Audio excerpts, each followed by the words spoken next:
ಬಳ್ಳಾರಿ ಸನ್ಮಾರ್ಗ ಗೆಳೆಯರ ಬಳಗ ಹಾಗೂ ಕ್ಷೇತ್ರ ಶಿಕ್ಷಣಾಧಿಕಾರಿಗಳ ಕಾರ್ಯಾಲಯ ಸಂಡೂರು ಇವರ ಸಂಯುಕ್ತಾಶ್ರಯದಲ್ಲಿ ಬೊಮ್ಮಘಟ್ಟ ಸರ್ಕಾರಿ ಹಿರಿಯ ಪ್ರಾಥಮಿಕ ಹಾಗೂ ಪ್ರೌಢಶಾಲೆಯ ಇವರ ಸಹಯೋಗದಲ್ಲಿ ಸಂಡೂರಿನ ಹುಲಿಕುಂಟರಾಯ ದೇವಸ್ಥಾನದ ಕಲ್ಯಾಣ ಮಂಟಪದಲ್ಲಿ ಸಂಡೂರು ತಾಲೂಕಿನ SSLC ಫಲಿತಾಂಶ ಸುಧಾರಣೆಯ ಕಾರ್ಯಾಗಾರವನ್ನು ಸಂಡೂರು ತಾಲೂಕಿನ ವಿಧಾನಸಭಾ ಸದಸ್ಯರಾದ ಶ್ರೀಮತಿ ಅನ್ನಪೂರ್ಣ ತುಕಾರಾಮ್ ಅವರು ಜ್ಯೋತಿ ಬೆಳಗಿಸುವುದರ ಮೂಲಕ ಉದ್ಘಾಟಿಸಿದರು. ನಂತರ ಉದ್ಘಾಟಿಸಿ ಮಾತನಾಡಿದ ಶಾಸಕರು, ಮಾನ್ಯ ಸಂಸದರು ಹಾಗೂ ನಾವು ಬಹುತೇಕ ಎಲ್ಲ ಶಾಲೆಗಳಿಗೆ ಮೂಲಭೂತ ಸೌಕರ್ಯಗಳನ್ನು ಕಲ್ಪಿಸಿಕೊಡಲಾಗಿದೆ.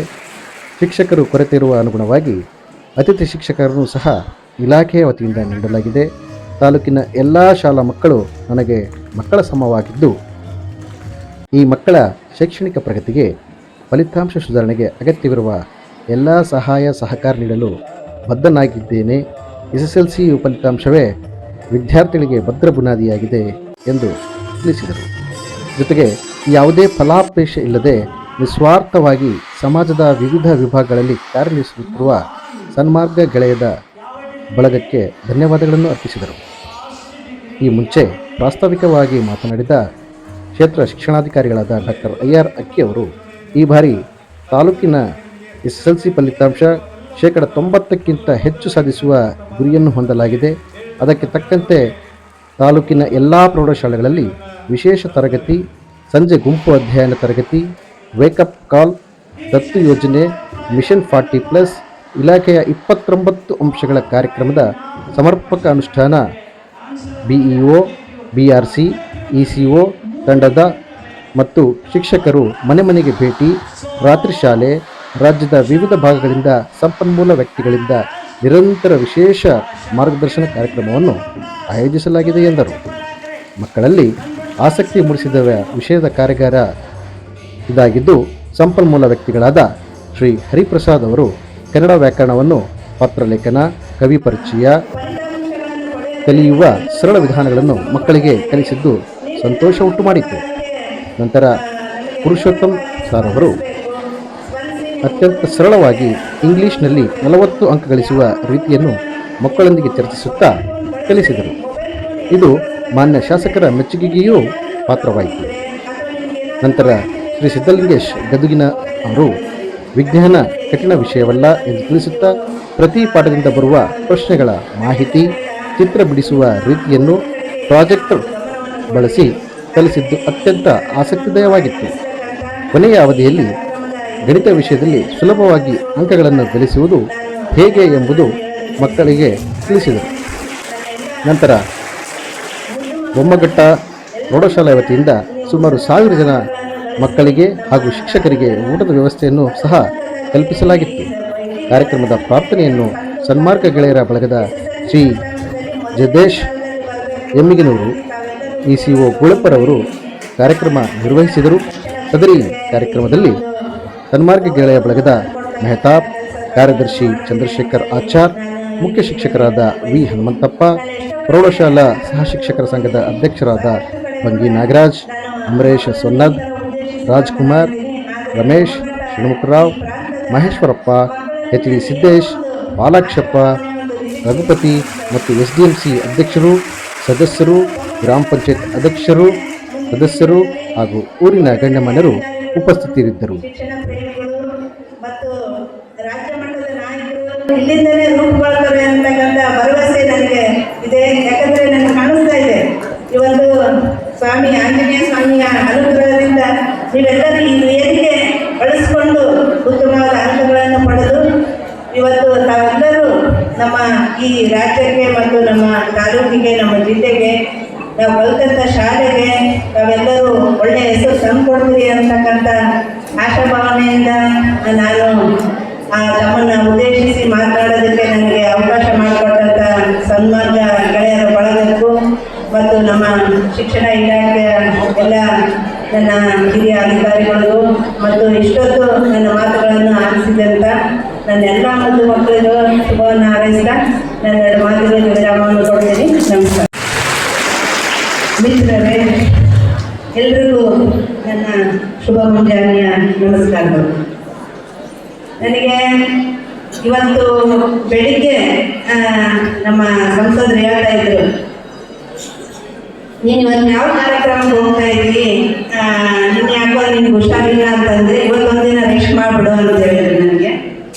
ಆದರೆ ನಾನು ನನ್ನೆಲ್ಲ ಮಕ್ಕಳ ಒಂದು ಶೈಕ್ಷಣಿಕ ಹಿತದೃಷ್ಟಿಯಿಂದ ಅವರ ಒಂದು ಶಿಕ್ಷಣದ ಒಂದು ಅಭಿವೃದ್ಧಿಯ ಕೆಲಸದಲ್ಲಿ ಇವತ್ತೇನು ನಮ್ಮ ಜೊತೆ ಕೈ ಜೋಡಿಸಿದ್ದಾರೆ ಸನ್ಮಾನದ ಗೆಳೆಯರ ಬಳಗ. ಈ ಗೆಳೆಯರ ಬಳಗದೊಂದಿಗೆ ನಾನು ಹೋದ್ವಾರ ನಾವು ಯಾವುದೋ ನಮ್ಮ ಸನ್ಮಾನ್ಯ ಮುಖ್ಯಮಂತ್ರಿಗಳಾದ ಸಿದ್ದರಾಮಯ್ಯನವರು ಬಂದಾಗ ನಾನು ಅವರನ್ನ ಅಲ್ಲಿ ಎದುರುಗೊಳ್ಳೋದಕ್ಕೆ ಹೋಗಿದ್ದೆ. ಅಲ್ಲಿ ನಾನು ನಮ್ಮ ಸನ್ಮಾನ್ಯ ಗೆಳೆಯರ ಬಳಗದ ಜೊತೆಗೆ ಒಂದು ಚಿಕ್ಕ ನಾವು ಮಾತುಕತೆ ನಡೆಸಿದ್ವಿ. ಒಂದು ತಾವೆಲ್ಲರೂ ಗಮನಿಸಿರ್ಬೋದು, ನಾನು ಸುಮಾರು ಈಗ 15-20 ದಿನಗಳಿಂದ ಕೂಡ ನನಗೆ ಎಲ್ಲೋ ಒಂದು ಕಡೆಯಿಂದ ನನಗೆ ಒಂದು ಮಾಹಿತಿ ಬಂತು, ಮಕ್ಕಳು ಸಾಕಷ್ಟು ಜನ ನಮ್ಮ ಗ್ರಾಮೀಣ ಭಾಗದ ಮಕ್ಕಳು ಕಲಿಕೆಯಲ್ಲಿ ಹಿಂದುಳಿದಿದ್ದಾರೆ ಅಂತಕ್ಕಂಥದ್ದು ಒಂದು ಮಾಹಿತಿ ಬಂತು. ಆಗ ನಾನೇ ಸ್ವತಃ ಎಲ್ಲ ಶಾಲೆಗಳನ್ನು ಭೇಟಿ ನೀಡಿದಾಗ ಅದರ ವಾಸ್ತವಿಕತೆ ನನಗೂ ಕೂಡ ಅರಿವಾಯಿತು. ನಮ್ಮ ಮಾನ್ಯ ಸಂಸದರು ಏನು ಮಾಡ್ತಾ ಇದ್ದಾರೆ, ಎಲ್ಲ ಕಡೆಗೂ ಕೂಡ ನಾವು ಬಾಲ್ಯದಲ್ಲಿ ಏನು ನಾನು ಶಿಕ್ಷಣಕ್ಕೋಸ್ಕರ ಹೋರಾಟ ಮಾಡಿದ್ದೆ, ನಾನೇನು ಕಷ್ಟಪಟ್ಟಿದ್ದೆ, ಅದು ಮುಂದಿನ ನನ್ನ ತಲೆಮಾರಿನ ಮಕ್ಕಳಾಗಿರ್ಬೋದು, ನನ್ನ ಮುಂದಿನ ಯುವ ಜನರಾಗಿರ್ಬೋದು, ಅದನ್ನು ಕಷ್ಟಪಡಬಾರ್ದು ಅಂತಕ್ಕಂಥ ನಿಟ್ಟಿನಲ್ಲಿ ಸಾಕಷ್ಟು ಹಂತಗಳಲ್ಲಿ ಹೋರಾಟವನ್ನು ಮಾಡಿ ಇವತ್ತು ಇಡೀ ತಾಲೂಕಿನಲ್ಲಿ ಸುಸಜ್ಜಿತವಾದ ಶಾಲೆಗಳನ್ನು ಕಟ್ಟಿಸಿದ್ದಾಗಿರ್ಬೋದು, ಆಮೇಲೆ ಮಕ್ಕಳಿಗೆ ಬೇಕಾಗಿರ್ತಕ್ಕಂಥ ವಿದ್ಯಾಭ್ಯಾಸಕ್ಕೆ ಅನುಕೂಲವಾಗತಕ್ಕಂತಹ ಮೂಲಭೂತ ಸೌಕರ್ಯಗಳಿಗೆ ಏನು ಬೇಕು ಅದನ್ನೆಲ್ಲ ಒದಗಿಸ್ಕೊಂಡಿರ್ತಕ್ಕಂಥದ್ದು. ಆದರೆ ನನಗೆ ಎಲ್ಲ ಒಂದು ಕಡೆಗೆ ಅನ್ನಿಸ್ತು, ನಾವಿಷ್ಟೆಲ್ಲ ಮೂಲಭೂತ ಸೌಕರ್ಯಗಳನ್ನು ಒದಗಿಸ್ಕೊಟ್ಟು ಮಕ್ಕಳ ಒಂದು ಶೈಕ್ಷಣಿಕ ಪ್ರಗತಿ ಬಗ್ಗೆ ನಾವೆಲ್ಲೋ ಒಂದು ಕಡೆಗೆ ಹಿಂದುಳಿದಿದ್ದೀವಿ ಅಂತಕ್ಕಂಥ ವಾಸ್ತವ ನನಗೆ ಗೊತ್ತಾಯಿತು. ನಮ್ಮ ಶಿಕ್ಷಕರು ಮತ್ತು ಕ್ಷೇತ್ರ ಶಿಕ್ಷಣಾಧಿಕಾರಿಗಳು ಸಾಕಷ್ಟು ಇದ್ರ ಬಗ್ಗೆ ಪ್ರಯತ್ನ ಮಾಡಿದ್ರು ಕೂಡ ಎಲ್ಲೋ ಒಂದು ಕಡೆಗೆ ನನಗೆ ಆ ಶಿಕ್ಷಕರಲ್ಲಿ ಅಥವಾ ಕಲಿತಕ್ಕಂಥ ಮಕ್ಕಳಲ್ಲಿ ಕೂಡ ಒಂದು ಉದಾಸೀನತೆ ನನಗೆ ಕಂಡು ಬಂತು. ಈಗಾಗಲೇ ತುಂಬ ಕಷ್ಟ ಆಗುತ್ತೆ ನಮ್ಮ ಮುಂದಿನ ದಿನಗಳಲ್ಲಿ. ನಾನು ಒಂದು ಸುಭದ್ರ ಮತ್ತು ಒಂದು ಸಮೃದ್ಧಿ ಸಂಡೂರಿನ ಒಂದು ಕನಸು ಕಂಡಂಥವಳು. ನಾನು ನಮ್ಮ ಸಂಡೂರಿನಲ್ಲಿ ಎಲ್ಲ ಮಕ್ಕಳು ಕೂಡ ಶೈಕ್ಷಣಿಕವಾಗಿ ಮೇಲೆ ಬರಬೇಕು, ಎಲ್ಲ ಮಕ್ಕಳು ಕೂಡ ಎಲ್ಲ ಕುಟುಂಬಗಳು ಕೂಡ ಆರ್ಥಿಕವಾಗಿ ಪ್ರಗತಿಗೆ ಬರಬೇಕು ಅಂತಕ್ಕಂಥ ಒಂದು ಮಹತ್ವಾಕಾಂಕ್ಷೆಯಿಂದ ಬಂದಂಥ ಹೆಣ್ಮಗಳು. ಇವತ್ತು ನನಗೆ ಒಂಥರ ಎಲ್ಲ ಒಂದು ಕಡೆಗೆ ನಾವಿಷ್ಟೆಲ್ಲ ಅಭಿವೃದ್ಧಿ ಮಾಡ್ತಾ ಇದ್ದರೂ ಕೂಡ ಎಲ್ಲ ನಾವು ಸೋಲ್ತಾ ಇದ್ದೀವಿ ಅಂತಕ್ಕಂಥದ್ದು ನನ್ನ ಗಮನಕ್ಕೆ ಬಂತು. ಅದಕ್ಕೆ ನಾನು ಪ್ರತಿಯೊಂದು ಶಾಲೆಗೆ ಭೇಟಿ ಕೊಟ್ಟು ಮಕ್ಕಳ ಒಂದು ಶೈಕ್ಷಣಿಕ ಅಭಿವೃದ್ಧಿ ಬಗ್ಗೆ ನಾನು ಸ್ವತಃ ನಾನೇ ಹೋಗಿ ನೋಡಿದಾಗ ನಾನು ನಮ್ಮ ಕ್ಷೇತ್ರ ಶಿಕ್ಷಣಾಧಿಕಾರಿಗಳ ಜೊತೆಗೆ ನಾನು ಮಾತನಾಡಿದೆ. ನನಗೆ ತುಂಬ ನಿರಾಸೆ ಆಯಿತು ಮಕ್ಕಳ ಕಲಿಕೆಯ ವಿಷಯದಲ್ಲಿ. ನಾನು ಮುಂದೆ ಯಾವುದೇ ರೀತಿಯ ಶಿಕ್ಷಣದ ವಿಷಯದಲ್ಲಿ ಮತ್ತು ಆರೋಗ್ಯದ ವಿಷಯದಲ್ಲಿ ರಾಜಿ ಮಾಡಿಕೊಳ್ಳೋ ಪ್ರಶ್ನೆನೇ ಇಲ್ಲ. ನಾನು ತುಂಬ ಇದ್ರ ಬಗ್ಗೆ ಗಂಭೀರವಾಗಿ ನಾನು ಮುಂದಿನ ದಿನಗಳಲ್ಲಿ ಕ್ರಮ ತಗೊಳ್ತೀನಿ. ಅದು ವೈಯಕ್ತಿಕವಾಗಿ ನನಗೆ ಎಲ್ಲ ಮಕ್ಕಳು ಇಲ್ಲಿ ಇರ್ತಕ್ಕಂಥ ಎಲ್ಲ ಮಕ್ಕಳ ಜವಾಬ್ದಾರಿ ಕೂಡ ನಂದೆ. ಅವ್ರ ತಂದೆ ತಾಯಿಗಳು ಅವ್ರಿಗೆ ಜನ್ಮ ಕೊಟ್ಟಿರ್ಬೋದು, ಅದರ ಅವ್ರಿಗೆ ಸಿಗಬೇಕಾದಂಥ ಹಕ್ಕು ಏನು ಶಿಕ್ಷಣ, ಅದನ್ನು ಒದಗಿಸ್ತಕ್ಕಂಥ ಜವಾಬ್ದಾರಿ ನನ್ನ ಮೇಲಿದೆ. ನಾನು ಅದನ್ನು ಅತ್ಯಂತ ಜವಾಬ್ದಾರಿಯುತವಾಗಿ ಮತ್ತು ಕಾಳಜಿಯಿಂದ ಮಾಡಬೇಕು. ಈಗ ಒಬ್ಬ ಇವರು ಗಂಡ್ಮಕ್ಳು ಒಬ್ಬರು MLA ಅಥವಾ MP ಆಗಿದ್ರೆ ಅದು ಬೇರೆ ಪ್ರಶ್ನೆ. ಆದರೆ ಒಬ್ಬ ತಾಯಿಯಾಗಿ ನಾನು ಇಷ್ಟು ಜನ ಮಕ್ಕಳ ತಾಯಿಯಾಗಿ ನನ್ನ ಕರ್ತವ್ಯ ಅದು. ನನ್ನ ಪ್ರತಿಯೊಂದು ಮಗುವಿಗೆ ಅದಕ್ಕೆ ಸಿಗಬೇಕಾದಂಥ ಮೂಲ ಸೌಕರ್ಯಗಳು ಹಕ್ಕುಗಳನ್ನು ಒದಗಿಸಿಕೊಡುವಂಥಲ್ಲಿ ನಾನು ಪ್ರಾಮಾಣಿಕವಾಗಿ ಪ್ರಯತ್ನ ಮಾಡಬೇಕಂತಕ್ಕಂಥ ಒಂದು ನಿರ್ಧಾರದಿಂದ ಇವತ್ತು ನಾನು ಸನ್ಮಾರ್ಗದ ಗೆಳೆಯರ ಬಳಗದ ಜೊತೆಗೂಡಿ ನಮ್ಮ ಕ್ಷೇತ್ರ ಶಿಕ್ಷಣಾಧಿಕಾರಿಗಳ ಜೊತೆಗೂಡಿ ಈ ಶಿಬಿರಗಳನ್ನು ಏರ್ಪಾಡು ಮಾಡಿರ್ತಕ್ಕಂಥದ್ದು. ಮಕ್ಕಳೇ, ನಾನು ನಿಮಗೆ ಇನ್ನೊಂದು ಮುಖ್ಯವಾದ ವಿಷಯವನ್ನು ಹೇಳೋದಕ್ಕೆ ಬಯಸ್ತೀನಿ. ಈ ಸನ್ಮಾರ್ಗ ಗೆಳೆಯರ ಬಳಗ ಹೇಗೆ ಹುಟ್ಟಿತು ಅಂತಕ್ಕಂಥದ್ದು ನಿಮ್ಗೆಲ್ಲರಿಗೂ ಮನದಟ್ಟು ಮಾಡೋದಕ್ಕೆ ಬಯಸ್ತೀನಿ. ಯಾಕಂದರೆ ಈ ಸನ್ಮಾರ್ಗ ಗೆಳೆಯರ ಬಳಗದ ಒಂದು ಕೇಂದ್ರ ಶಕ್ತಿ ಯಾರಪ್ಪ ಅಂತಂದರೆ ನಮ್ಮಲ್ಲಿ ನಮ್ಮ ಕಾರ್ಯನಿರ್ವಹಿಸಿರ್ತಕ್ಕಂಥ ಪ್ರಸಾದ್ ಗೋಖಲೆ ಅಂತಕ್ಕಂಥ ಒಬ್ಬ ಪೊಲೀಸ್ ಅಧಿಕಾರಿ DYSP ಆಗಿ ಅವರು ಕೆಲಸ ಮಾಡ್ತಾ ಇದ್ದಾರೆ. ಅವರು ತುಂಬ ಸೂಕ್ಷ್ಮ ಗ್ರಾಹಿ ಮನುಷ್ಯ.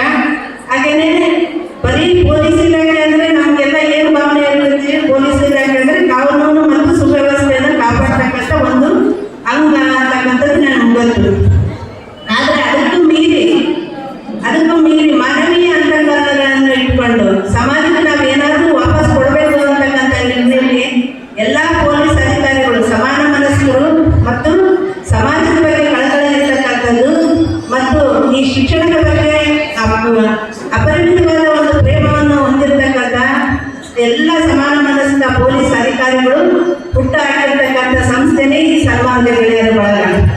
ಎಲ್ಲರೂ ಕೂಡ ಯಾವುದೇ ರೀತಿಯಾದ ಯಾವುದೇ ಕಂಪನಿಯಿಂದ ದೇಣಿಗೆ ಪಡೆಯಲಿಲ್ಲ, ಯಾವುದೇ ಖಾಸಗಿ ವ್ಯಕ್ತಿಯಿಂದ ದೇಣಿಗೆ ಪಡೆಯುವಂಥದ್ದಲ್ಲ. ಇದು ಸನ್ಮಾನ ಗೆಳೆಯರ ಬಳಗ ಬರೀ ಈ ಪೊಲೀಸ್ ಇಲಾಖೆಯ ಅಧಿಕಾರಿಗಳಿಂದ ನಡೀತಕ್ಕಂಥದ್ದು.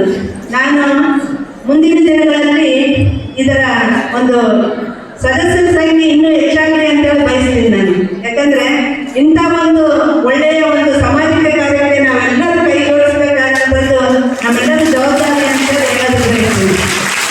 ಈ ಕಾರ್ಯಕ್ರಮವನ್ನು ನಾವು ಯಾವುದೋ ಒಂದು ಪ್ರೌಢಶಾಲೆಯ ಆವರಣದಲ್ಲಿ ಮಾಡಿದರೆ ನನಗೆ ಅಷ್ಟು ಖುಷಿ ಆಗ್ತಾ ಇರಲಿಲ್ಲ. ನೀವೆಲ್ಲರೂ ಒಳ್ಳೆಯ ನಿರ್ಧಾರವನ್ನೇ ತಗೊಂಡು ಇವತ್ತು ಈ ಕ್ಷೇತ್ರ ಪಾಲಕನಾದ ಆಂಜನೇಯ ಸ್ವಾಮಿಯ ಒಂದು ಆವರಣದಲ್ಲಿ ಇಟ್ಕೊಂಡಿರೋದ್ರಿಂದ ನನಗೆ ಎಲ್ಲ ಮಕ್ಕಳ ಮುಖದಲ್ಲಿ ಒಂದು ಆಶಾಭಾವವನ್ನು ನಾನು ಇವತ್ತು ಕಾಣ್ತಾ ಇದ್ದೀನಿ. ಆ ಸ್ವಾಮಿಯ ಆಶೀರ್ವಾದ. ನನ್ನ ಒಂದು ಕನಸು ಏನಪ್ಪ ಅಂತಂದ್ರೆ, ಈ ಗ್ರಾಮೀಣ ಭಾಗದಿಂದ ಹೆಚ್ಚು ನಾವು ಅಧಿಕಾರಿಗಳನ್ನು ತಯಾರು ಮಾಡತಕ್ಕಂಥ ಕೇಂದ್ರಗಳು ಆಗಬೇಕು ನಮ್ಮ ಸರ್ಕಾರಿ ಶಾಲೆಗಳು ಅಂತಕ್ಕಂಥದ್ದು.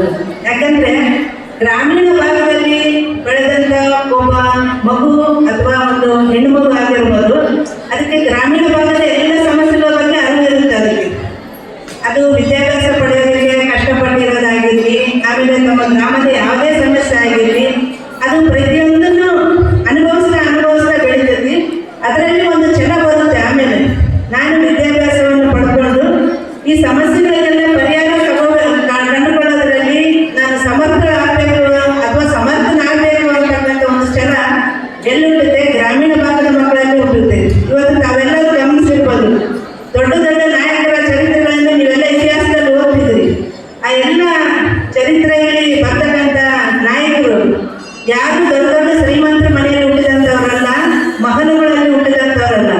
ಎಲ್ಲರೂ ಗ್ರಾಮೀಣ ಭಾಗದಲ್ಲಿ ಕಷ್ಟಗಳನ್ನು ನೋವುಗಳನ್ನು ಉಂಡು ಬೆಳೆದಂಥವ್ರೆ. ಅವಾಗ ನಾನು ಯಾವುದಾದ್ರೂ ಒಂದು ದೇವಸ್ಥಾನಕ್ಕೆ ಹೋಗ್ತೀವಿ. ನಾವು ದೇವಸ್ಥಾನಕ್ಕೆ ಹೋದಾಗ ಆ ಒಂದು ದೇವರ ಮೂರ್ತಿಗೆ ನಾವು ಕೈ ಮುಗಿತೀವಿ. ಕೈ ಮುಗಿದಾಗ ನಮಗೆ ಏನೋ ಒಂದು ದೈವಿಕ ಭಾವನೆ ಬರ್ತದೆ. ಆದರೆ ಆ ಶಿಲೆ ಒಂದು ದೇವರಾಗದಲ್ಲಿ ಎಷ್ಟು ಉಳಿಪೆಟ್ಟುಗಳನ್ನು ತಿಂತು.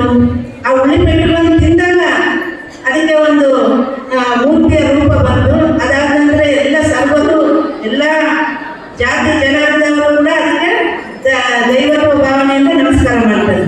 ಹಾಗೆ ನೀವು ಕೂಡ ನಿಮ್ಮ ಈ ವಿದ್ಯಾಭ್ಯಾಸ ಪಡೆಯುವ ಟೈಮ್ನಲ್ಲಿ ನಿಮ್ಮ ಶೈಕ್ಷಣಿಕ